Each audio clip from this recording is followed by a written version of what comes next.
I am not in a skating outfit. I didn't plan to skate. It's just that it felt like less work than walking. Okay, we're exploring Sembawang Park.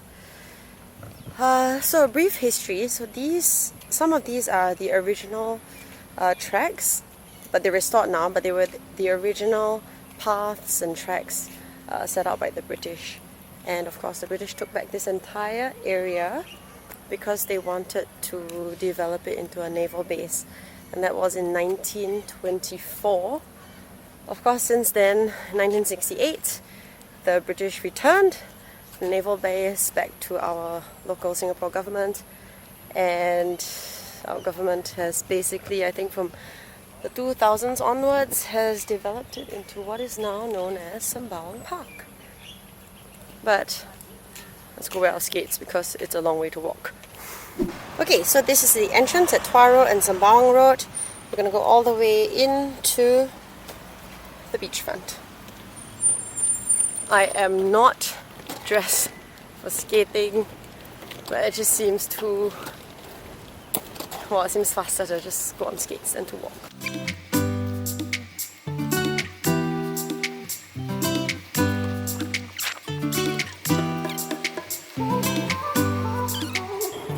To take a left towards the playground, the barbecue pits, F&B, that's Bewley House, and the beach. In this corner,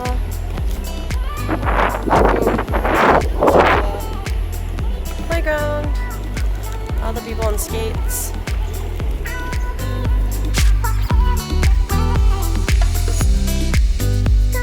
And we're at the beach front. Right here's stairs, so I'm not gonna...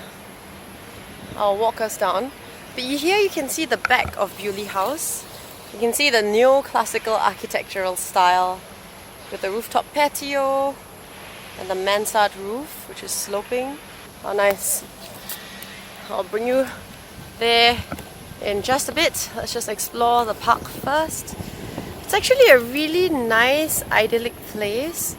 Like, it's one of those parks that's not super huge, so I think if you bring your kids, it actually feels, I guess, safer because you can watch, you can see them. It's not like they can run off that far. Whoa! Just see the rolling slopes. That's nice, huh? And these are the barbecue pits.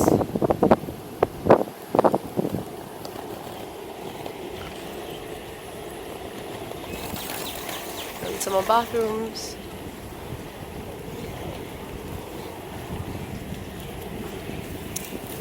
And that's it, one round.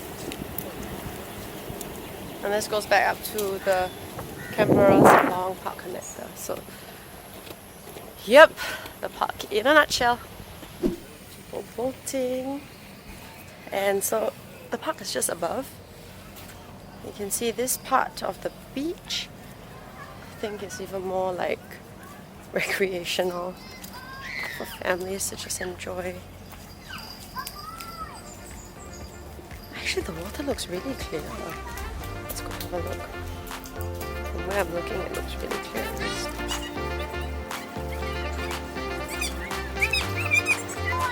Okay, I'm not dressed for the beach. Wow, it really is very clear. East Coast, you have been put to shame. Check it out. So that guy actually built his own raft. I think this area is actually quite popular for people who want to go boating, fishing, and just hang out at park. I mean, most parks don't have an attached beach, but this is one of the last few remaining parks that has a natural beach. At the end of the park, if you start the side nearest to, I guess, civilization, and you walk all the way to the beach, then you will hit this house, which is very interesting because it's a French word. So I think in French, pardon my French, it's pronounced as Beaulieu house, but in England it's pronounced as Bewley house. But apparently it was named by the English. Don't know, maybe it was very cool then to name it things like that. Beaulieu or Beaulieu In French, beau means beautiful or good, and lieu means place. So it could mean a beautiful place. Some people also think that it's been inspired by the historic Bewley River dockyards in Hampshire, England, that produced many of Britain's naval vessels in the 18th century and is regarded as the birthplace of British naval power. So it could have been named after that as well, just for a symbolic reason. And it's now a restaurant. I think it's closed now. Yeah, it's closed now because we're in the middle of the afternoon. It only opens again for dinner, so we can't go and see that. But I just wanted to show you the house itself. So this house is now under conservation, and I'll bring you from the front so you have a better view, but it's done in a sort of neoclassical architectural style. Apparently this house was owned by a Jewish family, and it was built sometime, I guess, in the 1910s.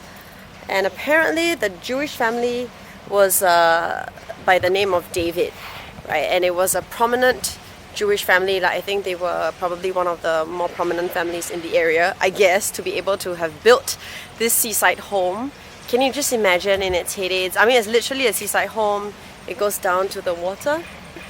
So that's it. The Bewley house. I'll say Beaulieu because, you know, in English, or Beaulieu if you're French. Right, so you can see this neoclassical architecture, which is really, really pretty cool. So apparently this house was built in the 1910s, and in 1924, when the colonial government, that's the British, they took over this area, they actually took back this house and the land surrounding it because they wanted to build the Sembawang naval base. So later on we'll go to one of the last few kampongs in Singapore that was one of the last few kampongs to be demolished in Singapore. So that was also cleared to make space for this naval base. And when the British gave this land back to the Singaporean government back in 1968, that's when this whole place was developed, and it's now developed into Sembawang Park as we know it today. So Beaulieu House, and it was one of those seaside homes. At that time it was quite, this is in the 1910s, so it was quite the fashion, I guess, for rich families to build like holiday homes. Like the David family that owned this, the Jewish family, they didn't use this as their regular house. This was their holiday home. And there were similar holiday homes along East Coast. I think there's a condo, I can't remember the name, along Amber Road. Their clubhouse has this sort of neoclassical style. I think that was also built during that period. And there are a few along Marine Parade Road, because that whole area is reclaimed now. Before that, those were beachfront properties, and at that time it was very fashionable to have beachfront properties. So they had ones in the East Coast area, I think the Pasir Panjang area, and of course this northernmost part of Singapore, basically where all the shorelines were located. So this is the old jetty, and this jetty was completed by the Japanese when they occupied Singapore between 1942 to 1945. I'm quite sure they've restored it since then, but it was the Japanese who kind of completed it, I guess because they wanted to use and to launch ships off this area. Alright, so this is the Sembawang Shipyard, and it was the original Sembawang naval base as developed by the British. So this is the tail end of the Sembawang Park, and you can see it's one of the last few natural beaches in Singapore. It's really nice and chill here. Like, I really kind of miss this. East Coast used to be like this a long time ago, and Changi Beach also had this sort of idyllic feel. So you can see it's a really short shoreline, and across the Johor Straits, of course, is Johor, like Johor Bahru, and people just come here to hang, to fish, to chill out, to sit down. I'm gonna sit down for a few moments as well. You know, hang out with everyone else here.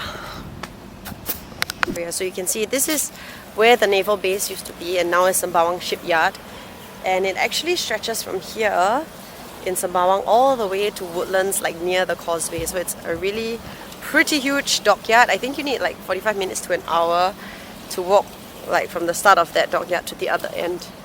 So that's some bits of trivia for you. Alright, let's walk on the shore. Okay, we're going to walk on to just the last bit that I wanted to show you, and that is Kampong Wak Hasan, which is one of the earliest kampongs or fishing villages in Singapore, one of the oldest, and also one of the longest standing, because it was only sort of like demolished in just before the year 2000, like in the 1990s. So that is semi-recent-ish. You know, it's not so long ago. It's not like a time that we cannot imagine. And apparently people who were from that kampong still come here very often because they just miss sort of chill, idyllic life that we don't get a lot of in Singapore, to be really honest. So let's just check out what people are doing along the beach, and then I'll bring you to the kampong.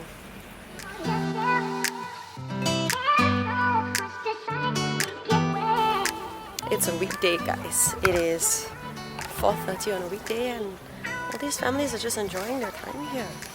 Some people are picking litter, which is nice. And yeah, just really chill. Reminds me of my childhood. Spent almost every weekend at the beach, although mostly at East Coast Beach. So this is the right at the end of the park where the sea is, and I just wanted to show you something that I think is kind of sad, kind of cool, but just kind of an inevitable part of development. So this road, you can see, is called Kampong Wak Hasan, and it's kind of like a roundabout. So it's really the end of the road. I don't know why I like these end of the roads. I know I brought you to Punggol Point, Punggol End Point the last time. Catch that video if you haven't. But today we're on the even more northern part of Singapore, and this Kampong Wak Hasan is actually one of one of the oldest villages in Singapore, possibly the oldest. So this village once had its origins in a coconut grove, and it was named after this guy called Wak Hasan bin Ali, and that was in 1914. And then it was relocated to this area because of the British naval base. So they wanted to set up a naval base all the way along the coastline at the other end, so they kind of relocated the village here. And so they were relocated to this spot where they've been since 1924.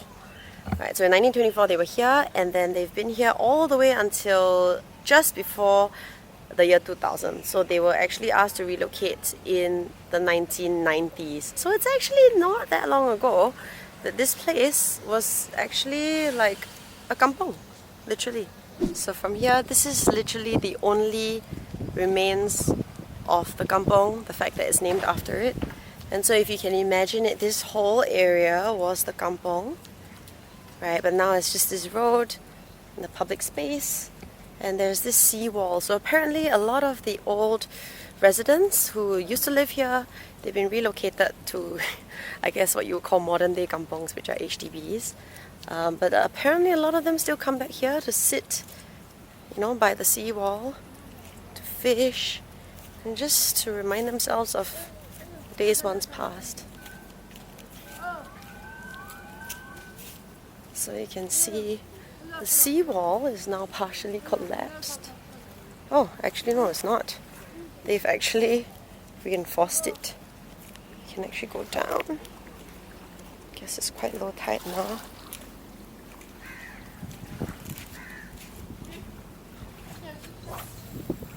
See people fishing. So this was the seawall that once was part of the kampong. Can you imagine like living here?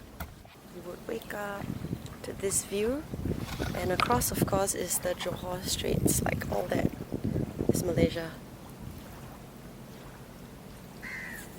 This whole area was Kampong Wak Hasan, and I think it stretched actually all the way to there, so I think it was quite a big area.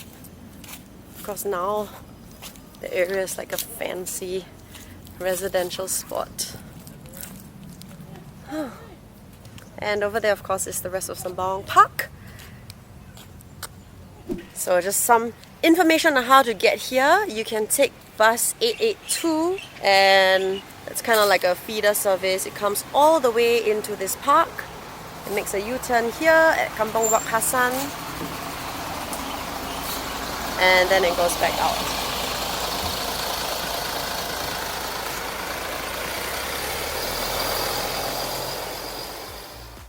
Okay, so hope you enjoyed exploring Sembawang Park with me. Hope you know a little bit more about the park's naval history and the links to both the colonial British, the the British colonialists who once ruled Singapore, as well as the Japanese who occupied Singapore during World War II. So, hope you learned something. Maybe I'll see you at the park. Look, this place is perfect for playing frisbee, bring your kids. Alright, till next time on Not So Secret Singapore.